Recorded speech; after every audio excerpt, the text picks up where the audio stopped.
الله معكم أحبائي. آخر تطورات الحرب بين روسيا وأوكرانيا حتى مساء 27 من يونيو.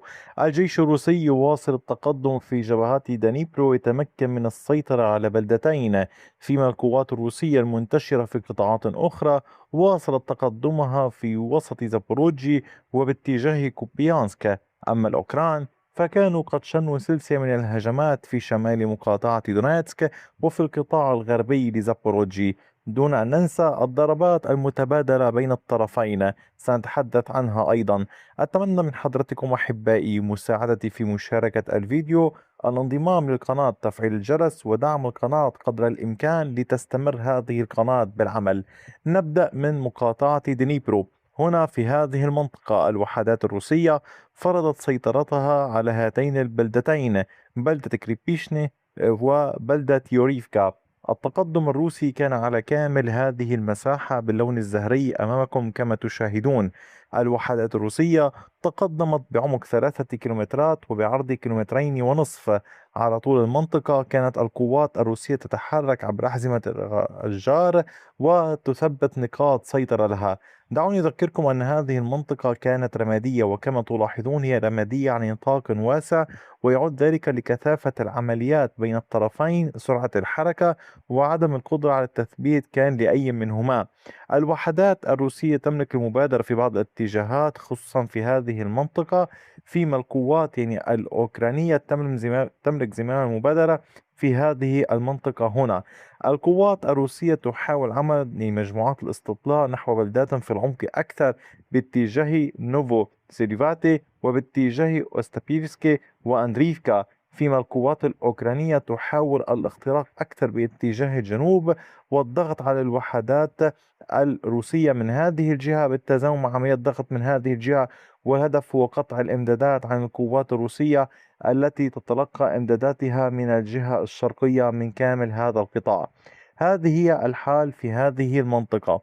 في مقاطعة زابوروجي وفي المنطقة هنا باتجاه أوريخيف، الوحدات الروسية تواصل عملياتها في محيط مالاتوكماشكا. الجيش الروسي تمكن من السيطرة على هذه المساحة الموجودة في هذا الاتجاه. كما تلاحظون هذه المنطقة باتت تحت سيطرة الوحدات الروسية. عمق التقدم للجيش الروسي بلغ 610 أمتار بامتداد 1.42 كيلومتر.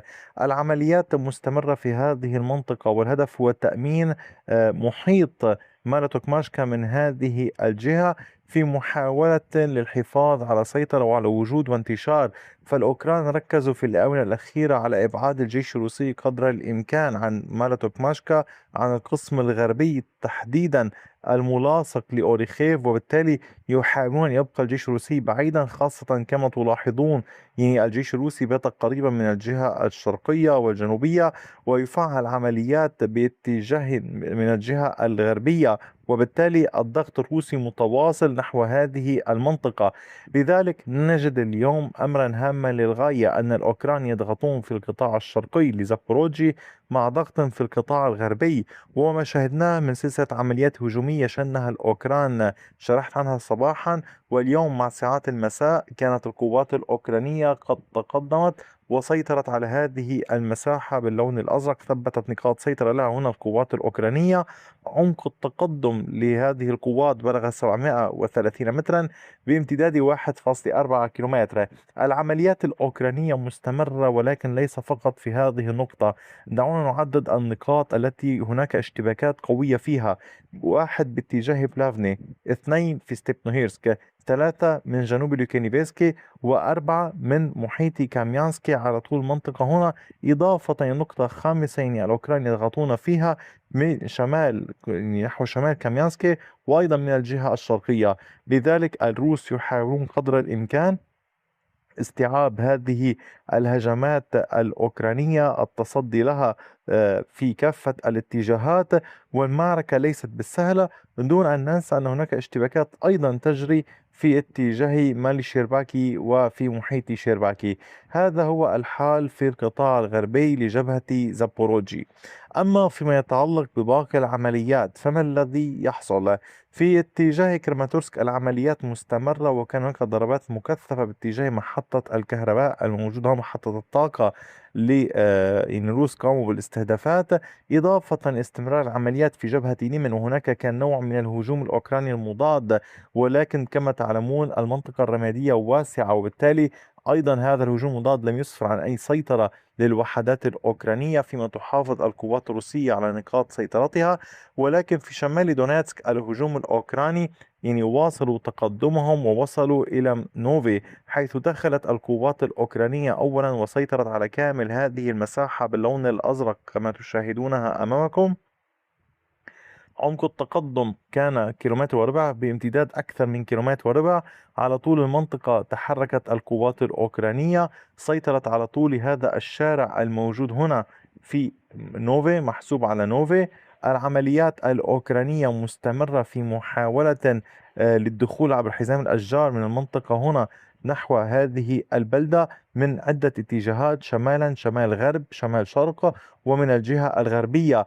المعركة كبيرة جدا، القوات الروسية تحاول البقاء والصمود قدر الإمكان في نوفي على كامل هذه المنطقة، وفي نقاط في محيطها تحاول الصمود، إضافة إلى استخدام المواقع الدفاعية التي كان الأوكران قد شيدوها منذ مدة. إضافة إلى ذلك تستمر المواجهات على نطاق واسع في كامل خط الجبهة هنا. أما العمليات في اتجاهات أخرى ففي المنطقة هذه لا تزال الوحدات الروسية كانت تعمل باتجاه بريشيب وتيتيانيفكا وسوسنوفي، فيما الأوكران يفعلون هجماتهم في محيط أولكسندريفكا وفي المنطقة الموجودة هنا. على صعيد الجبهة الشرقية لكوبيانسك الوحدات الروسية تقدمت في اتجاه نوفوسينوفي وسيطرت على كامل هذه المساحة التي تشاهدونها أمامكم في هذا الاتجاه باللون الزهري. كما تلاحظون عمق التقدم للوحدات الروسية بلغ 1.39 كيلومتر بامتداد 2.35 كيلومتر. العمليات لا تزال مستمرة والضغط الروسي متواصل بشكل كبير. اليوم نحن نتحدث فقط عن هذا الاتجاه، بل أيضا عن اتجاه كيفاشاريفكا، حيث المعركة مستمرة من مبنى إلى آخر في هذه المنطقة. تحاول القوات الروسية المجموعات الاقتحام والسيطرة. أيضا هناك أمر لافت وهو العمليات التي تحصل باتجاه كوبيانسك، ولكن المعركة في المنطقة هنا هي للقوات الأوكرانية، هي من تستلم زمام المبادرة، تهاجم القوات الأوكرانية في هذا الاتجاه بشكل كبير، يحاولون استعادة السيطرة على كيفكا ومحيطها، وهذا كله في محاولة لإبعاد الإمدادات الروسية عن شمال غرب مدينة كوبيانسك. لذلك تركيز كبير من كلا الطرفين. أما العمليات في اتجاه بودولي ومحيطها مستمرة بالنسبة للقوات الروسية. على صعيد باقي العمليات كان هناك ضربات أوكرانية باتجاه مواقع على بعد نحو 500 كيلومتر.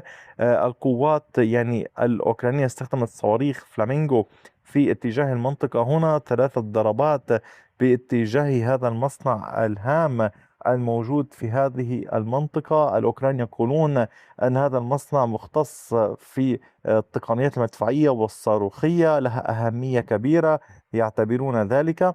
إضافة إلى ذلك القوات الروسية تواصل ضرباتها في الداخل الأوكراني. على صعيد بعض العمليات والأمور الأخرى في اتجاه مقاطعات إضافية، كان هناك نوع من العمليات يعني الإخلاء المتواصلة في اتجاه تشيرنيهيف من قبل القوات الأوكرانية. وبالتالي كان هناك في 24 من يونيو كان قد صدر عدد من العمليات للإخلاء في المنطقة هنا. على صعيد هذه الأمور أحبائي، كما تلاحظون الحرب ليست فقط في الجبهة الأمامية، بل في عمليات الاستهداف في الداخل على صعيد عمليات الدعم العسكري والمالي وتطوير التكنولوجيا وغيرها من الأمور. لذلك تأكدوا دوما من متابعة الفيديوهات التي تقدمها القناة لتغطية حرب من كافة الزوايا. شكرا لكم دوما على كامل وقتكم الثمين. أعود وأطلب من حضرتكم دعم القناة، هناك مجموعة للقناة لدعمها، يمكنكم الدخول والدعم المادي لهذه القناة. وشكرا على وقتكم الثمين مجددا، وإلى اللقاء بفيديو آخر.